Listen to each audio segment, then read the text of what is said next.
নিয়ম শিবার মাস কেন বলা হয়? এই নিয়ম শিবার মাস করলে কি করা উচিত, আর এই নিয়ম শিবার মাস কি সবাই করবে?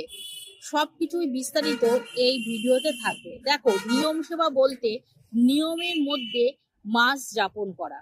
যেমন যারা সারা বছর সকালবেলা উঠে ভগবানের আরতি করছে, সেবা করছে, বাল্যভোগ দিচ্ছে, ভগবানের দুপুরবেলা ভোগ অর্পণ করছে, তারা তো সারা বছর করে যাচ্ছে।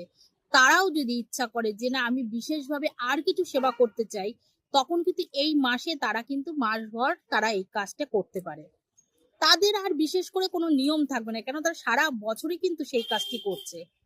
আর যারা সারা বছর ভগবানকে তেমন ভাবে সেবা পুজো দিতে পারছে না, তারা এই মাসটাকে অবশ্যই এই নিয়মগুলোর মধ্যে নিজেকে বেঁধে ফেলবেন। সকালবেলা করে আরতি করা, বাল্যভোগ দেওয়া, দুপুরে ভোগ অর্পণ করা, সন্ধ্যাবেলা সন্ধ্যা আরতি করা, এগুলো অবশ্যই করবেন। করলে কি হবে জানেন? সারা বছর নিয়ম করে যে সেবা যারা করছে, যে ফলটা তারা পাবে, আপনারা এই এক মাস যদি সেই সেবাটা করেন, সেই ফলটাই কিন্তু আপনারা লাভ করবেন।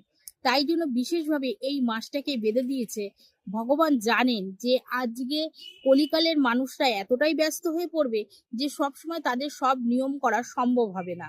তাই জন্য একটি মাস যাতে বেঁধে দিই, যে মাসটায় তারা অন্তত এই নিয়মটা করে যাতে তারা সেই ফলটা লাভ করতে পারে।